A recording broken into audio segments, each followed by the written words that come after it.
Subscribe and click the bell icon for the latest updates and notifications from the Indian Express. Do you think that, by winning 2 consecutive matches, you are on the highway of reaching the semi-finals, or it is too early? No, and I think, in my opinion, it's too early to decide that. I think after about 6 games, we'll be in a better position to know where we stand in the tournament, where we stand in the table. But yeah, we couldn't have asked for a better start against 2 strong sides. The good thing is we're playing all strong sides up front. So, as I mentioned in Mumbai before we left, if we do well in the first phase, then we'll be in a better position to reach the semi-finals. So, for us, it's actually a good thing that we're playing the strongest sides in world cricket. If you look at the rankings before the first phase gets over, so from that point of view, we have to be at the best, at the top of our game, and precisely what we've done in the 2 games, and that's why we won both.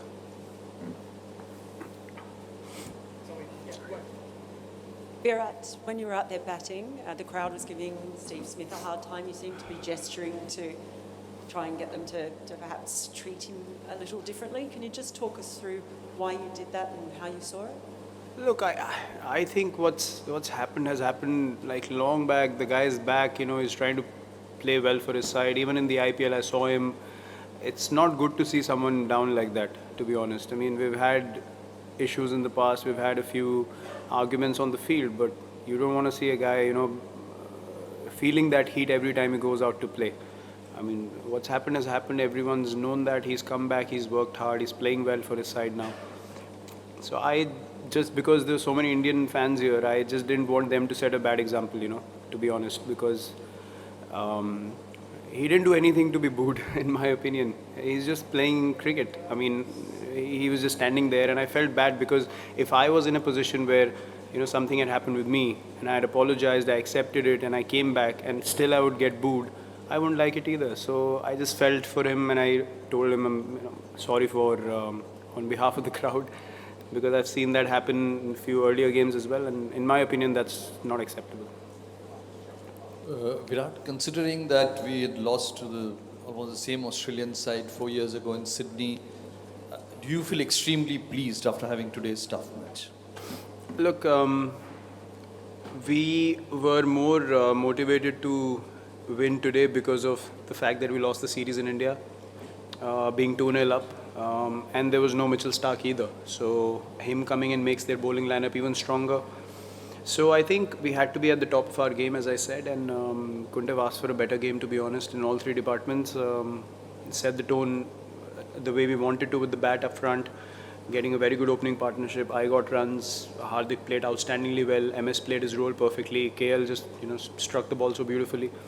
So from that point of view, I think we played a really good one-day game today, something that any team would want to do. And yes, the results in the past, we had to make sure that against this side, we win all the moments, the crucial moments. Once you let your foot off the pedal, then they will capitalize because they're always looking to be on top of the opposition. So very, very pleased with this one. Virat, just before you, Aaron Finch came and said that you bowled very well to David Warner and kept him quiet, and ultimately that did make a difference. Can you throw light on that particular aspect of the game today where you kept Warner quiet?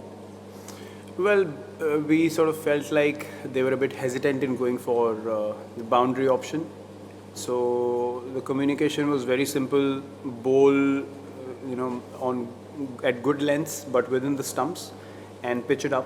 Because as a batsman, I know when you're not looking for a boundary option, the last ball you want is a length ball on stumps, because you have to play a good shot to get a boundary. And I just felt like at that stage, they didn't want to lose wickets. Was the mentality that we felt like they wanted to keep wickets so that it can strike big in the end. But I think that was too big a total to play like that initially. So we sensed that, the bowlers sensed that, and then we just thought the higher we take the run rate, we will get a few chances to take wickets, and then the game will go beyond them slowly. So I think that the communication was important from bowlers as well. So it was both ways. It wasn't just me speaking to them. We both had a discussion, and then we executed a plan. Virat, 2 things. One, what about Shikhar's injury? An update on that, and also the fact that have you during these phases, has the Indian team 22 overs of dot balls. If we go by the dot ball count, like it's an astounding count against an Australian team of this quality. So how do you rate that? An extension of that question, 22 overs of dot ball. Shikhar's fitness, I'm not too sure at the moment. Just come out of the field, and Patrick's in control of the situation. He will give us an update by tomorrow, and then I'm sure it will be conveyed through Merlin to the whole media setup. Yeah, look, I mean, I mentioned before the game, if we put enough runs on the board, we back our bowling lineup to defend anything. And there's a good reason why I said that, because you have two spinners in the middle overs who are always looking to pick wickets, and then you have Bhuvi, Bumrah, Hardik's bowling really well. Kedar can chip in with a few overs. On an overcast day, Shami could play as well. So you're looking at strike bowlers through and through. So in one-day cricket, when you have strike bowlers, you will have dot balls, because the batsman will give respect to a guy who can get you out. So I think we have a really good bowling lineup, and they understand their strengths. More importantly, you just give them the ball in a situation, and they know exactly what to do. So I literally don't have anything to plan with these guys, because they do their skills so well, and they're at the top of their game right now for sure. And I hope they can be in that mindset so that we can go along with the tournament. Virat, what was the thought process when we were actually at 36 overs, 220 for 2, you were already scoring at 6, sending Pandya at number 4? At that point, you suddenly reckon it's a 350 pitch, not 325. I mean, ultimately it proved as a kind of a great plan, because it scored at 177 strike rate. Yeah, look, the communication before that was, if I get out, MS will come in to control that one end. And if the other guy gets out, if Shikhar got out, then I would have, Hardik would have stepped in. So exactly what happened. And the communication came from the management. They said, let's send Hardik and try and capitalize this phase, because last time we played here against Sri Lanka, we got 330 and we lost the game. And then the fact that Hardik said to me in the middle, the fact that I'm there at one end gave him more freedom to just strike from ball one, and he literally just wanted to strike at 200.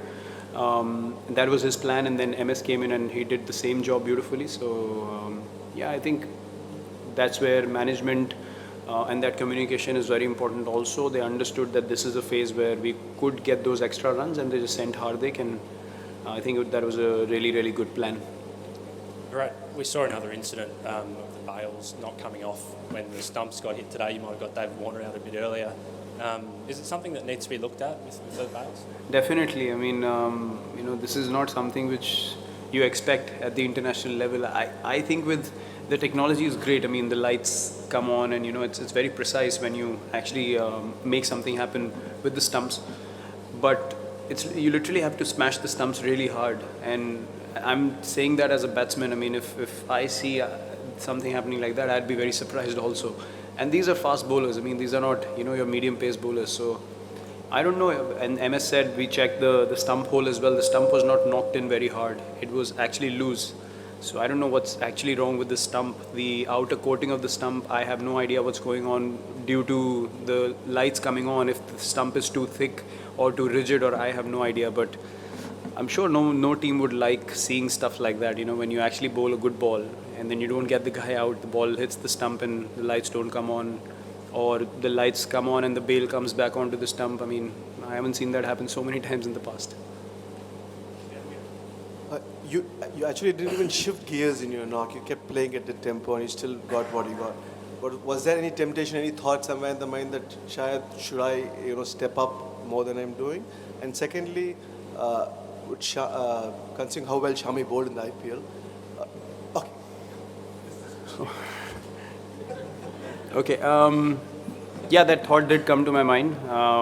After I crossed 50, I sort of spoke to Hardik and he said, I don't necessarily need to take any chances, because Hardik and MS are supposed to do that particular job. And he said the fact that you are at one end gives me more assurance to play my game.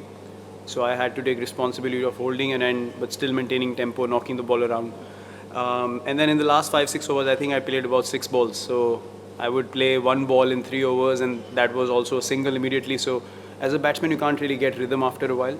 These things happen in the one-day game. It's as long as guys like Hardik and MS play like that, I have no problem in just doing my job and taking singles and being at one end. So sometimes you will get an opportunity to strike as well, and this is what we discussed as a team. If some guys are hitting at a certain strike rate, you make sure that you play a second fiddle and control the game, because if we lost 5 wickets in that phase, you're looking at 20 runs less maybe. So I think holding wickets in hand is very important also, and as I said today, we really batted in a very balanced way. Virat, there have been some great Indian batting sides, but in terms of power hitting and flexibility, is this perhaps right up there in 50-over cricket? Yeah, I mean, look, KL didn't even play, 5-6 balls in this innings, and he can strike the ball as you saw he can. Kedar didn't play a ball, and you're talking about Hardik, MS, Kedar from the opposition. So from that point of view, I think we're well equipped. As long as we do the job at the top, these guys will always be a factor for us. Yeah, Virat, you were very pleased there in the middle when you were batting with Hardik, the way he was coming on and playing his first World Cup, and really, really pleased with the way he's really come back strongly and really performed so far. Yeah, clarity of mind, brilliant striking ability, as I just mentioned. He knows he's batting really well, and in the past sometimes he tried too hard, but I think what this IPL has done for his batting is that he believes, or he knows, that he can clear the boundary whenever he wants. So he's not trying to overhit the ball, and he's just timing the ball so well. And when you know that as a batsman, that you can clear the boundary and you necessarily don't need to make anything happen, but the bowler's under pressure because he needs to get it right, that's the most amazing phase to be in, and I think he's going through that. Honestly, he doesn't really care, what tournament he's playing. He just wants to go out there and express himself, and that's his strength, and he should always stick to that strength. And that's why we back him so much, because he has game-changing ability and he believes in himself a lot. So he's in a good space right now. Important to stay in that space, really have fun, which he's doing at the moment, and I'm really delighted to see him come back so strongly and just enjoying himself on the field. He's not taking things too harshly on him. He's just having fun and respecting the sport, and just playing the sport for the love of it. So, which is really good to see.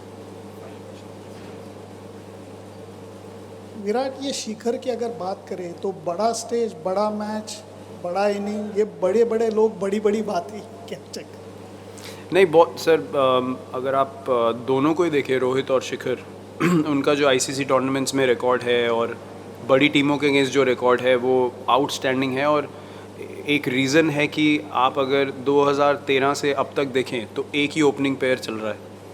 ये बहुत rare होता है one day cricket में specially, कि 6 साल तक एक opening pair dominate करे इंटरनेशनल क्रिकेट में, barring a few injuries. I don't think इन लोगों ने कभी भी वनडे क्रिकेट और T20 क्रिकेट मिस करी है। तो आउटस्टैंडिंग, आई मीन दोनों वर्ल्ड क्लास प्लेयर हैं, दोनों इंस्टिंक्टिव प्लेयर हैं बहुत, और जब फ्लो में होते हैं तो बॉलर्स के लिए बहुत मुश्किल हो जाता है कंटेन करना। स्पेशली शिखर, रोहित फिर भी थोड़ा टाइम लेके अपनी इनिंग्स को बिल्ड करता है, लेकिन शिखर अगर शुरू में उसको मिल जाए बाउंड्री तो फिर आप यू सेंस कि मतलब बॉलर प्रेशर में वो 4-4, 3-3 बाउंड्री मार सकता है ओवर में। तो उसके पास वो एबिलिटी है, उसका अगेन हेड स्पेस बहुत अच्छा है, अभी बैटिंग बहुत अच्छी कर रहा है। तो हम यही चाहते हैं कि वो कंटिन्यू कर सके, बट बिग मैच टेम्परामेंट दोनों का ही आउटस्टैंडिंग है। और हम लोग बहुत लकी हैं कि हमारी टीम में ऐसे 2 एक सॉलिड ओपनर हैं जो अगर अच्छा खेलते हैं तो बहुत कॉन्फिडेंस मिलता है पूरे ड्रेसिंग रूम को।